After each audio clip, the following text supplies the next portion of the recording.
Today, I'm speaking with Dr. Gerad Smith. Gerad specializes in the archaeology of the indigenous Dene people of the Alaskan interior. He works heavily with Dene elders, informants, and professionals from a variety of organizations. He also incorporates linguistics, mythology, and ethnography into his studies to better understand the things he digs up. Join me in learning more about life in ancient Alaska, a vast, understudied region. The way Gerad incorporates Dene place names into his understanding of the region's history is really fascinating, and the deep time continuity of Dene culture will blow your mind. My name is Sebastian Weatherby, and this is The Tell.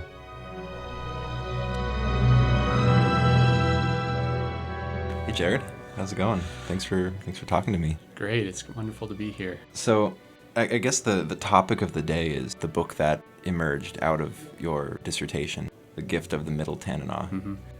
I guess before we dive into the book, what would be your elevator pitch? Sure. Introducing yourself to people of your background and like kind of your professional interests. Sure. Well, first, I would also like to do a land acknowledgement right now. So we're at the National Park Service building here in Fairbanks, Alaska, which is on the traditional lands of the Chena Dene people. And I live just on the traditional lands next door, which was the Salshiga people. And then a lot of my archaeological work has been on the neighboring group just upriver from there, Yeah. which was the Debedee-Na-In Dene people, the Shaw Creek people, and currently doing some more archaeological work on the next group upriver from that, which was the Jiza-Cheg-Na-In, or the Good Pasture River Dene people. And so having acknowledged the Dene people who have been here since time immemorial and remain here and are very involved with many aspects of work here at the National Park Service, the university, and different political and economic groups around the town, I'm indebted to working with them and their legacy on the landscape. About myself, I originally came up to Fairbanks in 2009 from Montana. I'd finished a cultural anthropology degree there, and we just hit massive recession around the country that had kind of been building for a couple years, and there was no jobs anywhere. So like many grad students, a good time to go to grad school is when there's an economic downturn and you can't get a job. So I came up to Alaska. So I came up in 2009, finished my master's in 2012, and started working with a CRM company here in town. Anyway, my company got this contract for doing cultural resource surveys for the Susitna hydroelectric project. And as part of that, we had a cultural component where we were collecting all these oral histories. And I started running across place names, traditional Dene place names that were in there. And I was like, well, I'm the GIS manager. I might as well start mapping these out. This will really help me get an idea of understanding the landscape a little bit more. And oh my God, I really loved it. So anyways, I met this professor down at Kenai Community College now. His name was Alan Boraz. He's since passed away a couple years ago. And he being a small community college, he taught all four subfields of anthropology down there: biological, linguistics, cultural, and archaeology. He was mostly an archaeologist, but he really emphasized that every anthropologist should have a solid four-field approach to their work, whatever they're doing. And that's pretty old school. I think we consider that now almost. Yeah, it seems like nowadays each branch is kind of running away into its own rabbit hole and doing its best to avoid all of the others. It's just there's so much complexity that we've brought into each of these branches. It's difficult to become an expert in all of those. And archaeology, we're not just archaeologists, but we're geologists, we're ecologists, 20 approach field or something like that. We just have all these different academic legacies coming into our minds, which is really fun. Yeah. But I thought that would be a really interesting approach. I ended up being invited by Dr. Charles Holmes to investigate these house pits. One house pit that was out at Swan Point site, which is very famous for its Beringian components that are 14,200 years old. And then there was several other sites in the region that had house pits, and I thought that was a really cool. I really wanted to see domestic family sphere of archaeology, not just Household get to archaeology. Right. So when you go out to like a hunting site or a place where animals were being butchered, you're only seeing a very discrete view of behaviors by a discrete subset of the people that lived in the village. And when you go to a village site, you're getting to the nexus. There's elders there, there's children. So it can be a lot more complex to try to understand and interpret behaviors. And I think maybe it'd be good to now zoom out for a second. And a lot of people listening are going to have never come to Alaska. Mm-hmm. And they will have just a rough image of Alaska in their head. Maybe they kind of have the image of like the Aleutians trailing off the left side. And maybe they can kind of picture the southeast, kind of along the edge of Canada. Yes. But beyond that, we might want to sketch out a little bit of the geography of Alaska for people. Sure. So you've got two primary mountain ranges that sort of slice it into thirds. So you've got the first third in the south, which is where Anchorage is. Yep. And then running east to west, you've got the Alaska Range with Denali. And then north of that, there's the interior, which is already the size of probably Montana. Yeah. Among one of the biggest U.S. states, even if it was cut off on its own. and then there's the Brooks Range bounding that on the north side. In the vicinity of the Brooks Range is where you're hitting sort of that transition between the subarctic and an Arctic world, right? Forest is kind of petering out, and the tundra is left. And the North Slope, the last third of Alaska, north of the Brooks Range, that's just a very different scene, polar bears and sea ice. But your work is largely focused on that middle third, just north of the Alaska Range, right? Can you talk about that landscape a little? So we, right here, where we're doing this interview, we're in Fairbanks, which is pretty much kind of dead center in the middle of the state. So that's easy, I think, for people to imagine. And we're alongside the Tanana River, which flows for, I think, 700 miles. Huge river, one of the largest rivers in North America. It was also the very last major river valley for Euro-Americans to officially explore. Our first documentation of that was in the 1880s with Lieutenant Allen. And then people really didn't come until 1902, and that was when the first white settlers started moving into the valley. Yeah. My archaeological work is just upriver from Fairbanks, about 2 to 3 hours drive.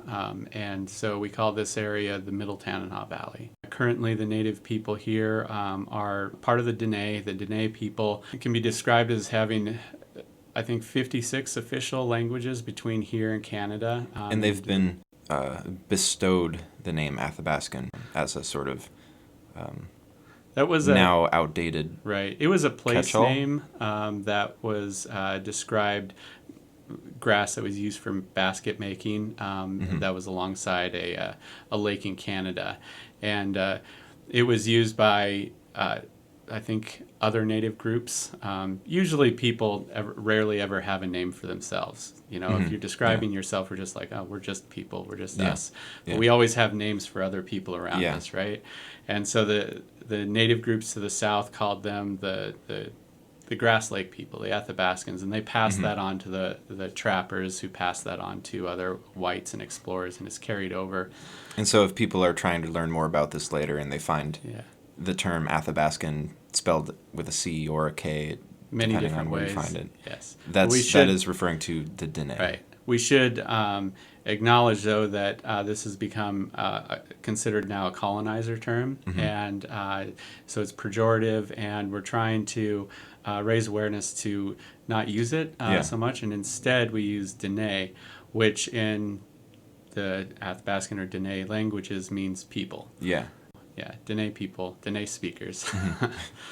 But so yes, the Middle Tanana people that I work with are Dene speakers. Most of the people of the interior and South Central are speak a Dene language, which is mutually intelligible across borders. There's not really hard language barriers. You might not be able to speak your neighbor's, to verbally speak your neighbor's language, but you can understand them. Yeah, yeah. shades of dialects. Yes, dialectical continuum, as linguists call it. And this isn't a small area, west as well, Right. but covered an area somewhere between Turkey and Mozambique, which would be the 36th largest country in the world. It's an obscure place in terms of, necessarily in terms of its scale or its importance.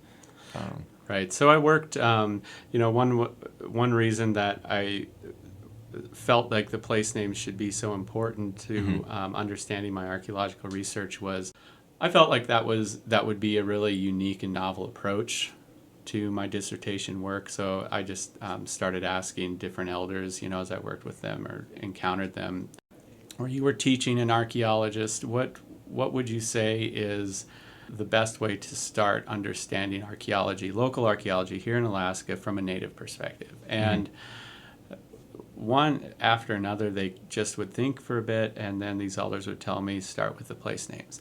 If you understand the place names, you'll understand our history, and you'll understand our connection with the land.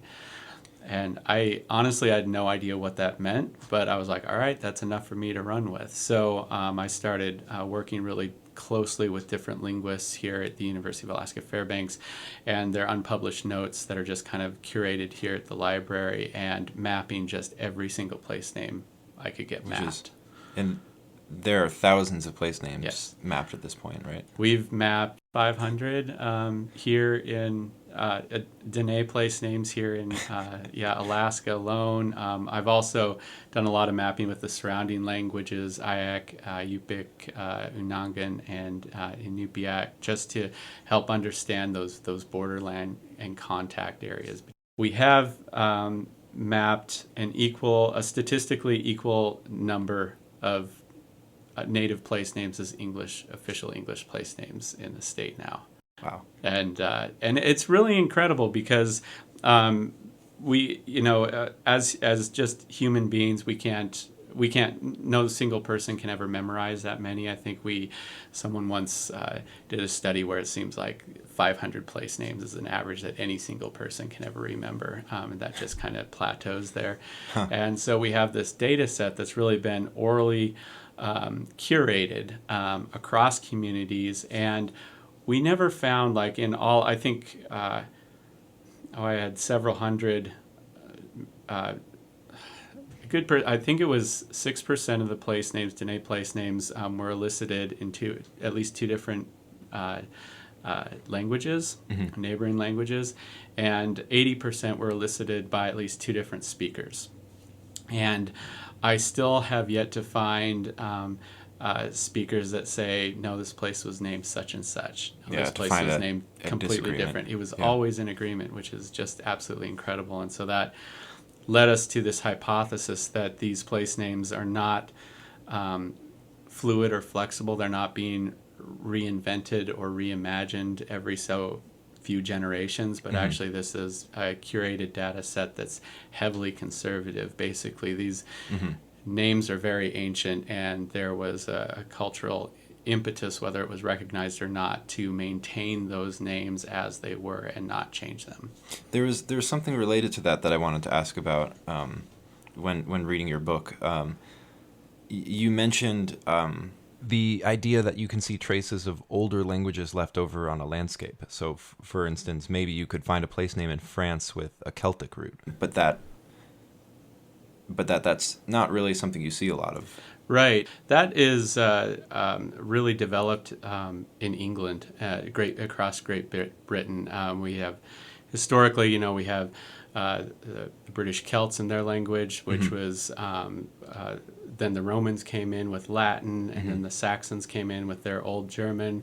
The Normans came in with French. Just a layer Danes cake came of in, right. place names. And so there's a lot of place names that have what we call substrates of those earlier place names that are being carried over. So we look for those clues in place name studies, and I was very interested to see if we see anything like that, even one place name that has a substrate or a substrate candidate of something earlier. And in these interior Dene languages here in the Tanana Valley, we do not have any. There's absolutely none. And so the linguist that I work with, Dr. James Carey, he's been up here 50 years, not only studying the languages but writing these dictionaries for each of these languages. So he has this extensive lexicographical data set. And so as we get to Dene languages that are in touch with, they border coastal peoples. Mm-hmm. Coastal peoples in Alaska have unrelated languages. And so there's place name borrowings back and forth, especially in places where they might have been abandoned by, for example, the Alutiiq people. Maybe Dene people came in after that. They were neighbors, and so they would often just take those place names over, and they would adapt them to their own language. So on the coastal areas, you see that happen a lot. Here in the interior, we have none. And in the entire languages that we study, we find no words, no borrowings. Wow. Everything is fully analyzable within Dene. You don't even have words that are, well, that's not a Dene word, but we have no idea where it comes from, and it's just being used. Yeah. And that's almost, I think as a native English speaker, that's really difficult almost to understand, because our language... There's a Frankenstein of languages, it's English. It's English. It's like the most successful virus language out there, because it just can't, everything it comes into contact with, it just grabs words. Grabs it and pulls it over. It's wild.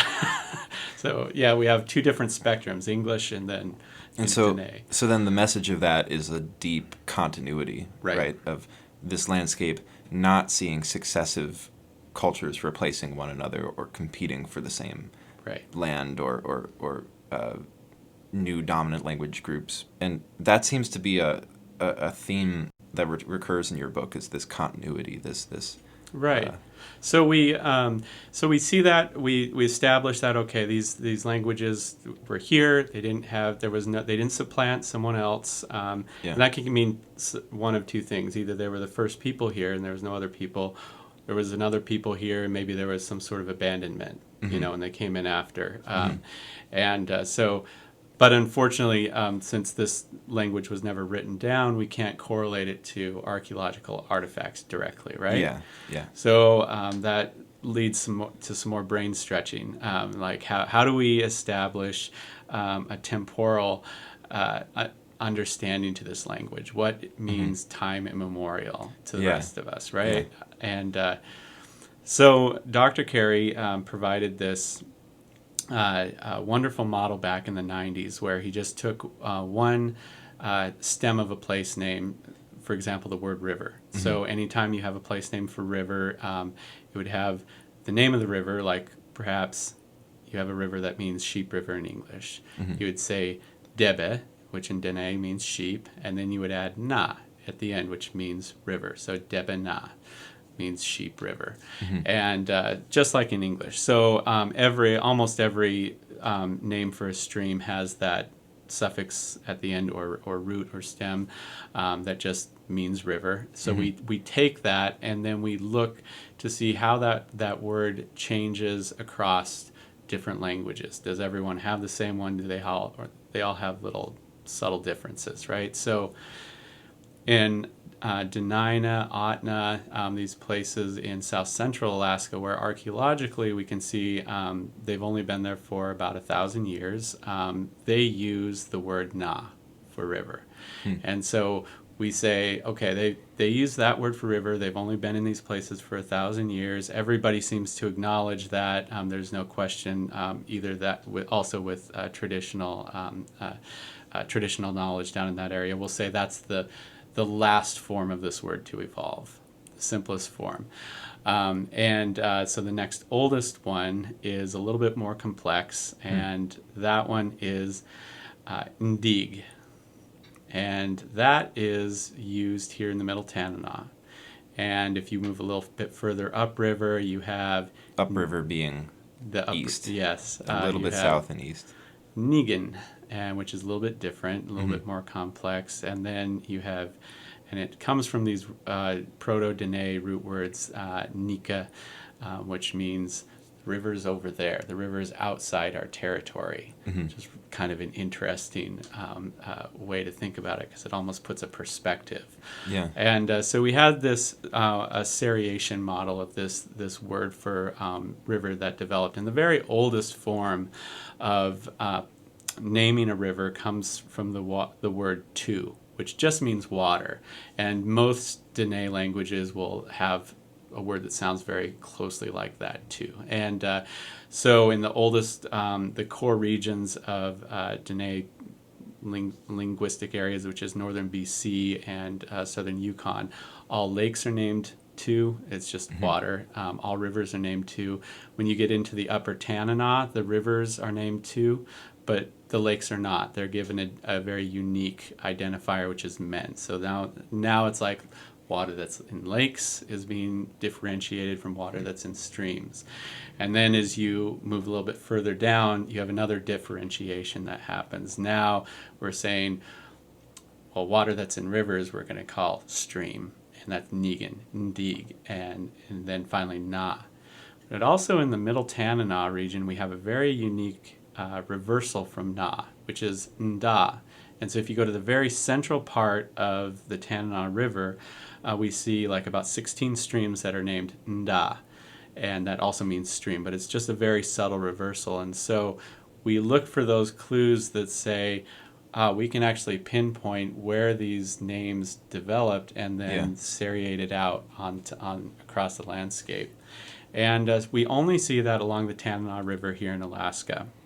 The Copper River to the south, which is just as long. In the upper Copper River area, we have a lot of twos, the very oldest stem, and then everything else is Na, the very youngest stem, and nothing in between.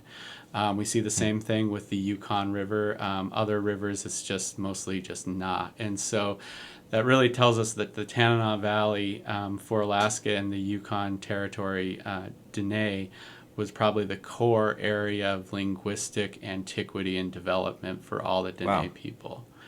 The coolest, oldest place name, though, is this Donnelly Dome, which is near Delta Junction. It's this isolated hill that's shaped like a parabola because during the late glacial maximum, these glaciers poured out of the Delta River Valley, surrounded this hard granite dome, and just carved away at it. Yeah. And then by about 12,000 years ago, the glaciers receded around it. And the name for that hill is Klutadzae, which means heart amongst the glaciers. And that name makes sense when you know that hill was once surrounded by glaciers. It just appeared as a dark hill surrounded by glaciers, and we've got really good dating that those glaciers left 12,000 years ago. That's really cool. And opened that up. That's super cool. And that's a name that was probably there for a while in order to, it wasn't that people saw it there right at the very end, the glaciers left, but people were probably interacting with it.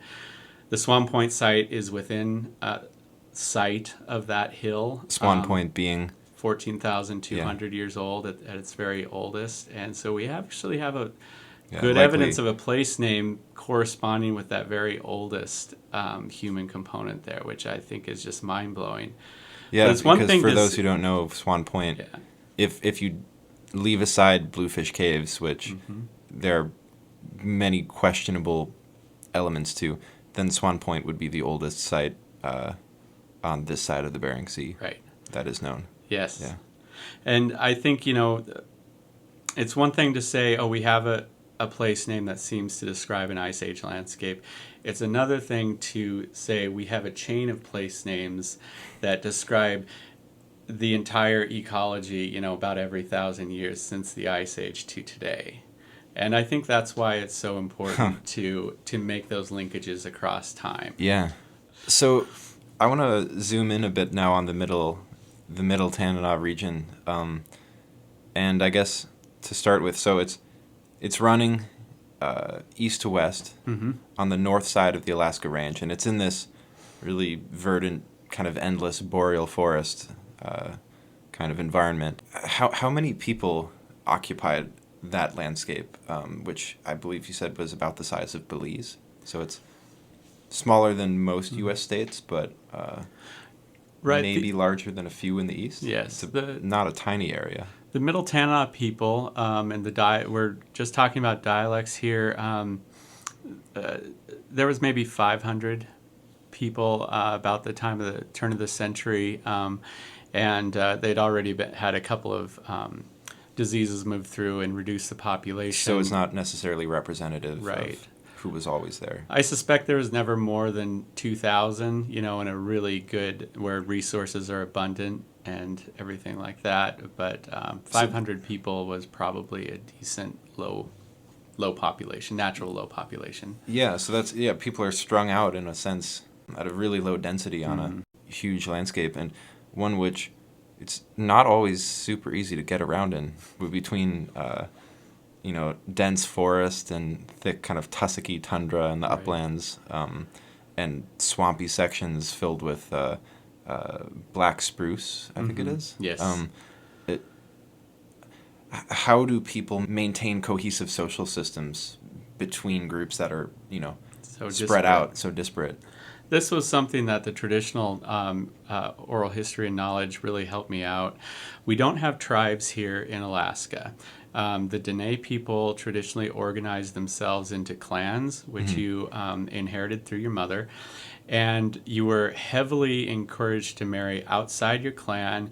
And also the clans were structured into two sides called moieties. So these are super clans. You had... And is a clan a place, a village, or is a clan a cluster in a section of a valley? Or a clan at one time was a village and an area, according to the Dene people.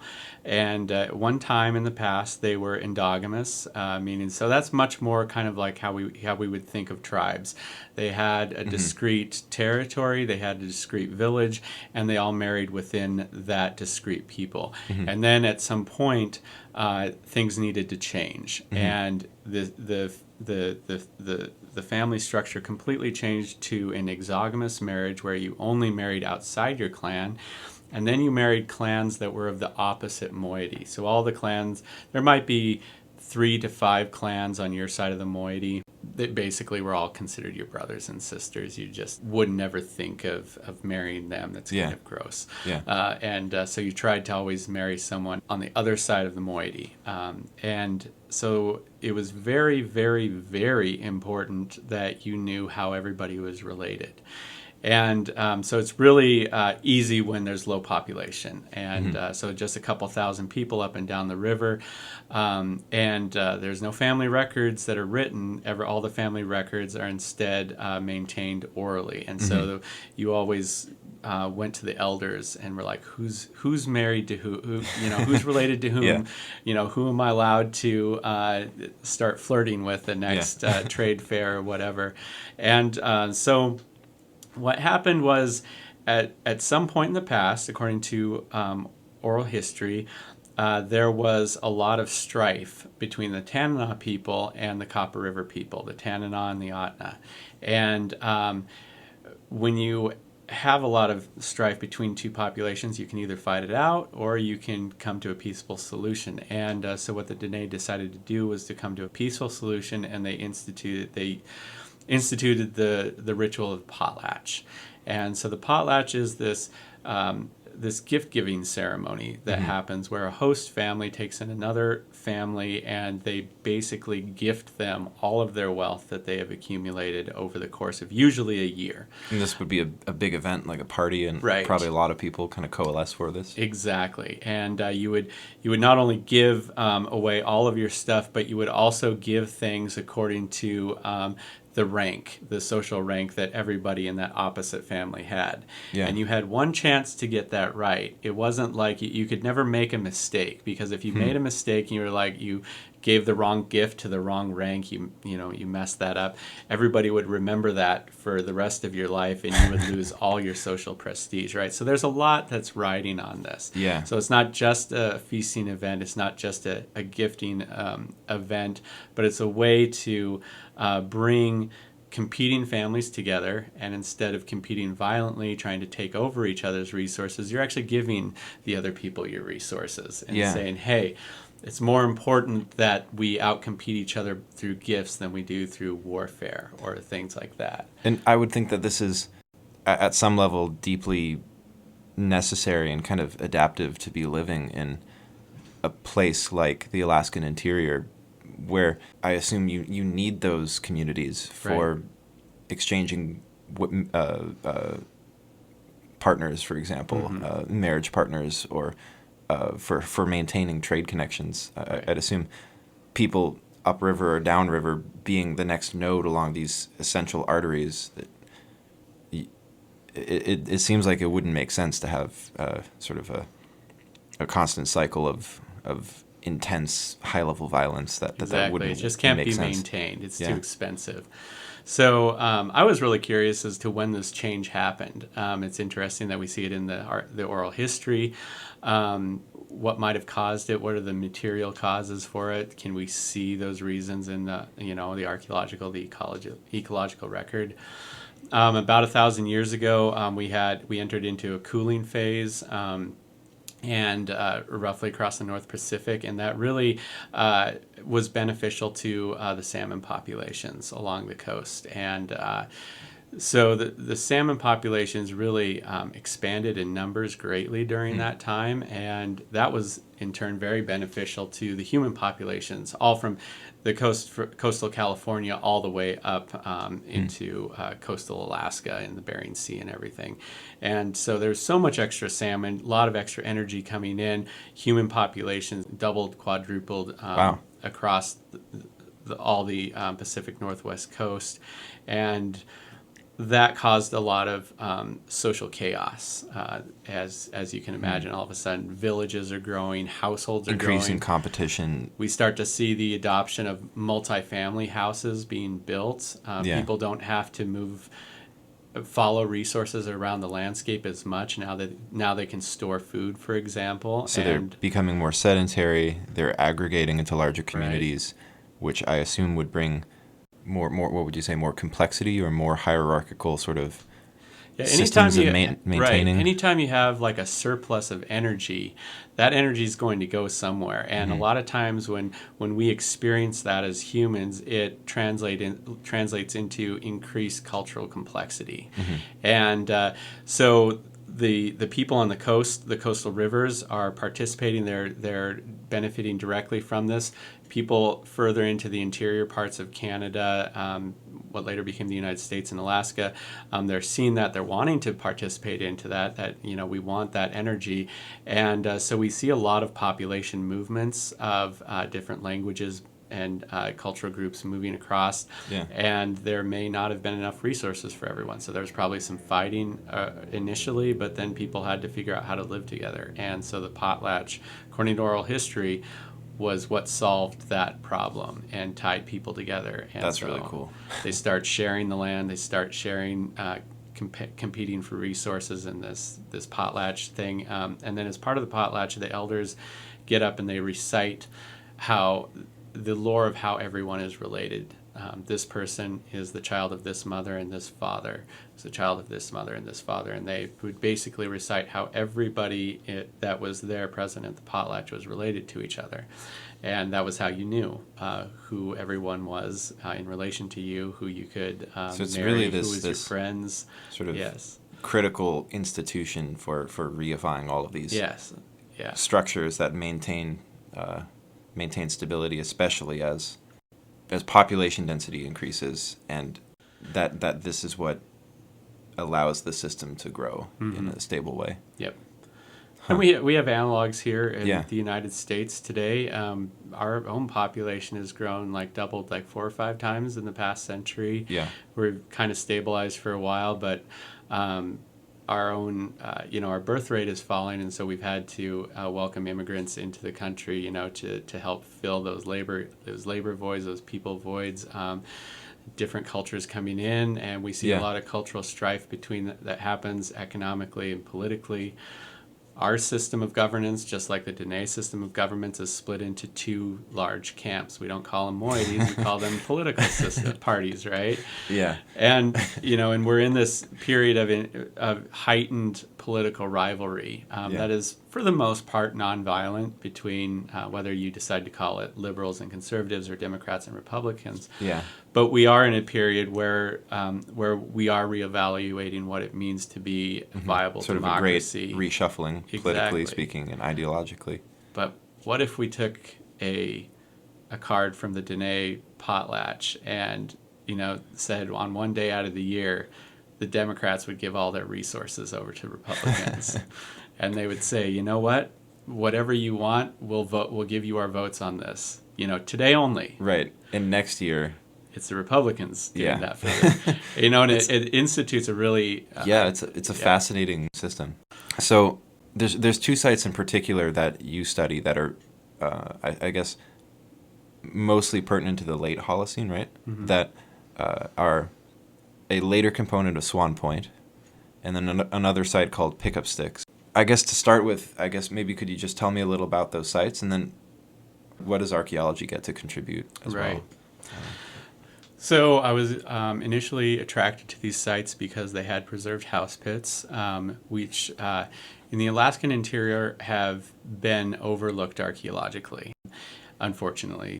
But fortunate for me, because all of a sudden it's really fun to be an archaeologist and be able to study something that you don't have a lot of research competition. Yeah, and this book is one of the first times I've actually seen someone describe domestic contexts in the interior. I mean, I think for people who might be, say, fans of like ancient Rome or something, that might seem kind of wild that the picture can be so fuzzy in places, but I remember at one point trying to think, like, I want to know what a village would have looked like, and trying to find a source that would actually describe a collection of houses or even a single house and what the physical evidence is. And it was really hard to find anything. Yeah, it was very difficult to find. There had been only 2 anthropological studies that had been conducted for the Middle Tanana people. But yeah, a typical village had sometimes had substantial houses, sometimes had just brush tents. And it kind of depended on how much effort that the person wanted to put into their domestic dwelling. Would that depend on how long they planned to be there? Whether it would, was like and what they wanted to or do. Or a place they'd be returning to for years. So a good Dene family, and by good I mean someone that really took their culture seriously and, for example, may have wanted to participate in a potlatch and give that. Generally, as a man, you would have married at about 30 years old, because it would have taken you a good 10 to 15 years to gain experience and resources in order to sort of pay a bride price, which I say bride price because most of the listeners may understand what that is, but it really was a price for the man to enter into his wife's family. And so yes, he's buying the right to economically and politically marry into a girl who was entering into her mid-teens. Girls married as soon as they had their first menses, and they entered a period of seclusion which might last a couple days or might last as long as a year, where she isolated herself with just a grandmother, and that probably, the length of time probably depended on how much resources the family had to sustain that. Oh, I see. If there was if it was a good fish year, a good caribou year, and you could stay in one place and not move for a year, then that isolation would be a lot longer. Yeah.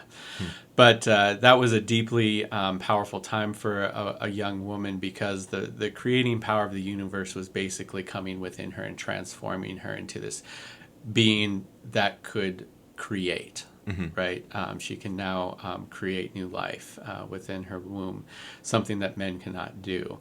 And so that was, women were considered very powerful because of that. And so men tried to be part of that, but they also had to keep themselves clean of messing with that energy. And now I'm getting off the side topic. But 2 men would generally, once they got married, they would form an economic partnership for life, which we can think of as almost marriage, right? Because you're marrying as a man, I'm saying, but I would marry a woman. She's my economic partner for life. People aren't necessarily marrying for romantic love as much as they're marrying for economic partnerships, right? You're marrying, as a man, you would marry a woman that was very good Of the right station, from a family that right. had the right kind of relationship with your family. And for what she could do, her work as part of that, and because your work as a hunting was typically considered a male pursuit, although everybody participated in it. It's one of those things where work was gendered, but everybody did everything that they needed to do to survive.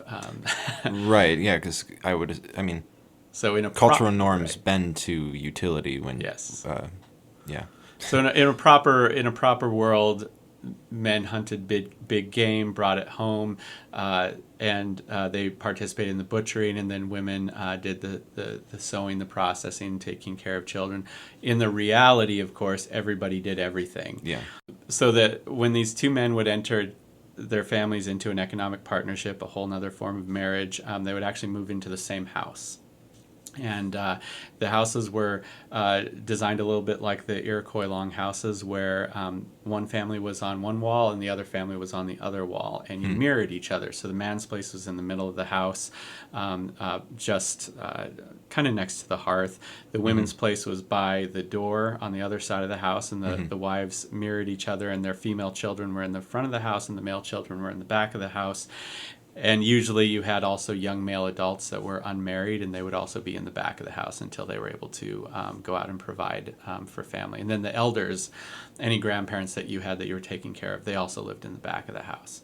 So villages would usually have at least one of those larger dwellings like that. And then there was probably a cluster of smaller almost dome-shaped tent houses that would have just been... you would basically bend one of our lovely black spruce or birch trees over and start throwing caribou hides over it, and you might get just one small family living in there. So you could have a whole variety of those. Usually there was just a couple of families in a village, maybe 2 to 3 families per village, so they were tiny. The Dene people also had a cultural value of clean sites. So they tried to dispose of artifacts in proper ways, because... much to the chagrin of the archaeologists. Right. There was a belief that that anything you interact with takes on the character of the action that was being done with it. So let's say I had a knife, and I went out and I killed an animal and used it for food. That would be considered good energy. The animal probably I would have believed it gave itself to me as a willing sacrifice because it knew that I needed to survive. I was sharing that food with family, or perhaps at a potlatch with my socio-political rivals. Either way, there's good intentions with that. And anyone who came into contact with that knife, some of those good intention energy would rub off on them. However, if I use that same knife to stab someone, maybe to murder them with ill intent, all that bad, dark energy would also be imbued in that knife. And if I drop that on the ground and someone else, not knowing anything about it, came into contact with that, they would absorb that bad energy. And that bad energy would go before them and would interfere with their hunting luck. And it could actually be the cause of starvation or any other number of bad things that might happen. And so this was a deep part of the belief system, and so Dene people were just very, very aware of keeping their stuff and their discards away from contamination with other individuals. So maybe compared with other places in the world, this would be a place where you'd expect the things that you dig up to carry a lot of intentionality in the way that they're distributed. Absolutely. And so organic artifacts, when they were going to be abandoned, they tended to be buried or burned. Other, artifacts might be discarded in rivers, just in places that were not going to be affected, like interacted with people. And so when we find, as archaeologists, when we find village sites, it's just almost frustrating because we just don't find very many artifacts with them, which is a reason why archaeologists have avoided really excavating house pits and village sites, because we kind of know that there's not going to be a lot there. But when we're bringing in this traditional knowledge, now we understand why. And the little things that we do find then are going to be way more meaningful. Right, they're going to be imbued with all of that. Right. So we had a house pit at Swan Point that was sort of oblong dome-shaped. We got a couple of dates from that. It dates to just under 2,000 years old. We had 2 hearths in the floor that were pancaked over each other, so there was at least probably 2 different seasonal floors that were inhabited. So at a minimum, I think it was inhabited over 2 winter periods. Not a lot of artifacts there. We had a few flakes, a few bone pieces. And what that's telling me is that, this is very classically what we expect an Athabascan household that's abandoned to look like. It's just big enough for probably about 1 family. I don't think it was a dual family home that was there, but there's no reason to say that this is not a Dene house 2,000 years ago here on the landscape, which is pretty cool. Being able to use have that sense, traditional knowledge that we curated just a generation or 2 ago and apply that to people that were living there 2,000 years ago, and it completely makes sense, totally analyzable. We found a footprint there from either a child, or I showed it to an elder, and he was like, "Oh, that reminds me of a little woman, a small woman who's carrying a big load." So it could be either or. Either is acceptable interpretation to me. The other house pit was Pickup Stick Site, and that was just upstream from Swan Point, about 5 miles. And it was a much larger house pit depression. When we excavated it, it was completely different. We didn't have a hard packed floor in the sediment. Instead, what we had, we excavated all the way down to the bedrock, and then you could actually see the bedrock itself, which is the regolith, is very soft, and if you had a good stick, you could actually start digging into it and excavate it yourself. We saw a rectangular floor that was excavated out of this regolith, about 3 or 4 inches down and flattened out. We found pieces of birch bark along there and a couple of pegs that were in there. So birch bark, when you peel it off, it naturally wants to peel or curl back into its original shape that it was around the tree, but it's very flexible and stuff. So when this house was being built, the people had actually laid out birch bark almost like we would do linoleum, and then had pounded these little pegs along there to hold it into place. That's which is super kind cool. of cool. There may or may not have been a hearth in there. There was some charcoal mixed up with sediments that had fallen in, and a bit of ash, but it was really ambiguous, and maybe there was a hearth, maybe not. We did notice that the regolith is so soft that as we were working on it just over a period of 2 weeks, we were wearing it down very, very fast, even with trying to stay away from it and stuff like that. So we had to actually pack dirt back around it just to preserve it while we were moving in and out.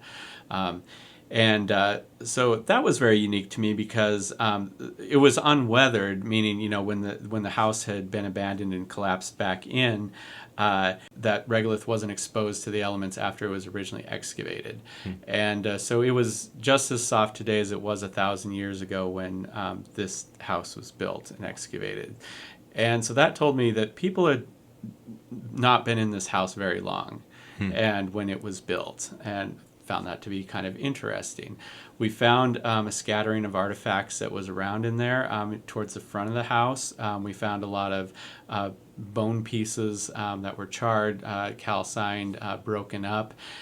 We found refitting flakes that had been utilized that kind of went around the margins. But they would refit either from the front of the house to the back of the house on the south side or on the north side. So you could it was almost like at one end of the house, tools were being made, and then they were being passed down along people sitting at different stations along the house, all the way to the back.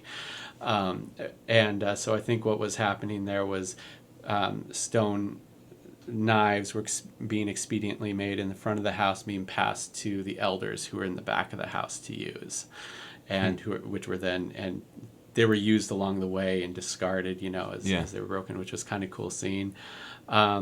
We just got back some obsidian analysis on flakes that were found throughout the house, which this part's not in the book. But the obsidian on one side of the house is from Wiki Peak and Mounted Ziza, and on the north side of the house, I think it's from Botsatena. Cool. And so I think what we actually have here is a potlatch house, a house that was built specifically for a single event and abandoned soon after. And so we have a family, two families that are unrelated. They One both have bringing their own tools kinship from one networks. location, Yeah. trade network. Another group bringing their all of their stuff with them, sourced from other places. Exactly. That's so cool. And this house we radiocarbon dated to about 900 to 1,000 years ago. Some Bayesian analyses bringing together a bunch of other dates that might tighten that up, might indicate it's more like 700 years ago. Either way, this is the oldest potlatch house that anyone has described anywhere in North America that I can find in the literature, which is really cool. Many other places we infer potlatches. Like with the Tlingit, they would have potlatches in the same houses that they were also inhabiting. So when we see these big, long houses being built, we're like, oh, potlatches is probably happening. But here we actually see a building built for a potlatch and then abandoned, and it's almost that we call the Pompeii premise, where you actually see a bunch of behaviors just frozen in time, which is really rare for archaeology. Which is kind of cool. Let me ask you a kind of a broader question. What for you is the value of archaeology, and I guess in particular with the kind of work you do now? What do you want from it going forward? As a person who set out to do archaeology of Native American people, that was, of course, that desire has been with me since I was a child, but I recognize today that is a settler colonial mentality that the white people have been doing on this continent for hundreds of years now, where we've been excavating.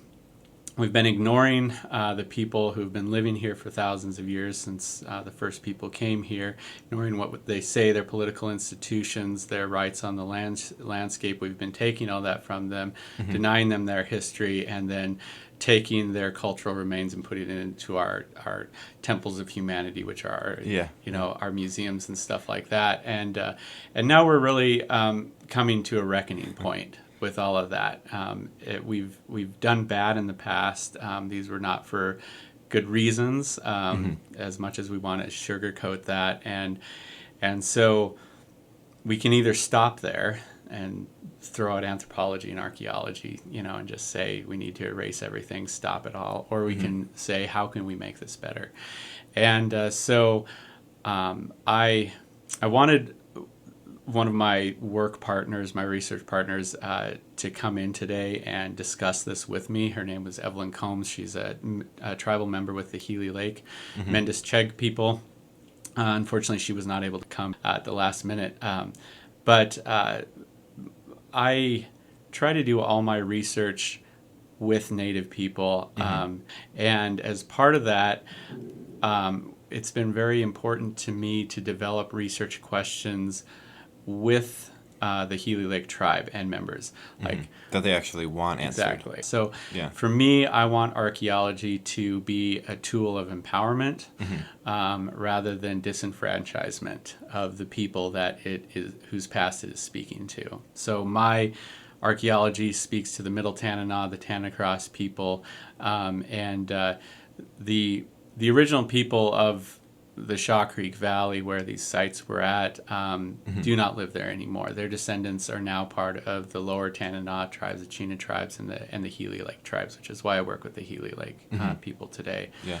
So I just want to make sure that all of my research questions are benefiting them, empowering them. Are people excited about it? So that's what I want archaeology to be. That's what I want my research to be. That's how I see being a good research partner is. I always close off by asking where you would direct people if they wanted to learn more about this topic. Whether there's a few researchers that you think are worth watching, or whether there's a site that they could search that would teach them a lot, or whether there's a book that you would really recommend or anything like that. Research beyond my own. There's a lot of linguistic place name research that's been published by Dr. Jim Carey, who's the closest researcher I work with on that. Mm-hmm. Another researcher who's doing similar, who's studying archaeology at a similar time zone and area with me is Dr. Bree Doring at University of Wyoming. Her research is very interesting. You can find a couple of her articles online with her stuff. Let's see. Dr. Robert McKinnon's stuff was very classic anthropology of the Dene, Upper Tanana Dene people. Other than that, we don't really have a lot for the later Holocene. Dr. Potter, Ben Potter, has probably been the only person who's really published peer-reviewed articles on Holocene archaeology of the Tanana Valley. So he's got a couple articles out. And that was really kind of why I opted to write a book rather than a series of articles. And so the book, The Gift of the Middle Tanana, really tries to discuss in depth the culture, the material culture, the mental culture of the Middle Tanana people, and how we as archaeologists, how that informs the archaeological record. Yeah, and it's available on Amazon. And it's available on Amazon. So if you find my page on, I think, ResearchGate and academia.edu, I have a discount code for the book that you can use at the publisher's website. I think it gives you 30% off, which is kind of expensive, so that really helps. I'll make sure all the links for this are there with the podcast. And it's also worth noting that the proceeds from the book all go towards the Healy Lake Tribal Council. So if anyone listening supports this collaborative approach to archaeology, they actually have a chance as students of history to support your community partners. But that seems like a good place to end it. Cool. Yeah, with that said, thanks for joining me. That was great. Well, thank you very much. Really cool. And thank you for listening to this episode of The Tell. Until next time.